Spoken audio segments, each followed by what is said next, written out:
छोटे से गांव में रमेश अपने परिवार के साथ रहता था। उसकी माँ सुशीला लालच के लिए मशहूर थी। उसकी लालच न केवल परिवार में तनाव पैदा कर दिया था, बल्कि उसकी बहू राधा की जिंदगी को भी मुश्किल बना दिया था। राधा, तुम ये रोटियां इतनी मोटी क्यों बनाती हो? गेहूं का दाम क्या तुम्हारे मैके वाले देंगे? माँ जी, मैं पतली रोटियां बनाकर देती हूँ।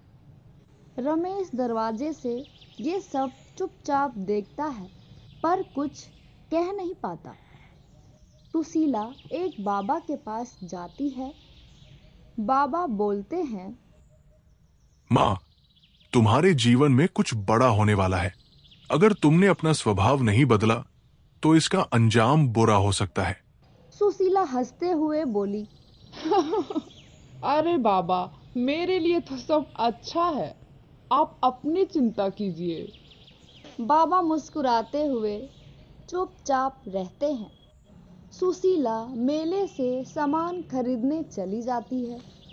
गांव के चौराहे पर एक जादूगर आकर भीड़ को संबोधित करता है। मैंने एक जादुई बर्तन तैयार किया है।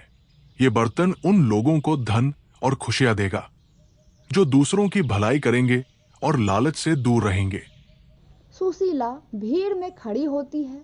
उसकी आंखों में लालच झलकता है। वह सोचती है, अगर यह बर्तन मेरे पास आ जाए तो मेरा पूरा जीवन संवर जाएगा। सुशीला राधा से बात करती है। राधा, तुम उस जादूगर से वह बर्तन लेकर आओ। यह हमारे लिए बहुत जरूरी है। माँ जी, जादूगर ने कहा था कि यह बर्तन सिर्फ भलाई करने वालों के लिए है। सुशीला गुस्से से बोलती है, तुम मेरी बात मानोगी या नहीं? राधा मजबूरी में बर्तन लेने चली जाती है। बर्तन का असर पहले दिन बर्तन से सोने के सिक्के गिरते हैं। सुशीला बहुत खुश होती है। देखा, मैंने कहा था यह बर्तन हमारे लिए चमत्कार करेगा। अब मैं पूरे गांव में सबसे अमीर बन जाऊंगी। अगले दिन अचानक से बर्तन से अजीबोगरीब आवाजें आने लगी।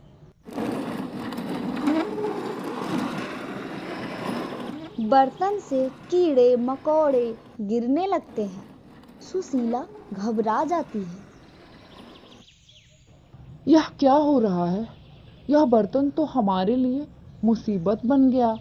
राधा जादूगर के पास जाती है और सारी बात बताती है। जादूगर बोला, ये बर्तन लालचियों के लिए नहीं है। जब तक सुशीला अपना स्वभाव नहीं बदलेगी, ये बर्तन उनकी मुश्किलें बढ़ाता रहेगा। राधा यह बात सुशीला को समझाने की कोशिश करती है।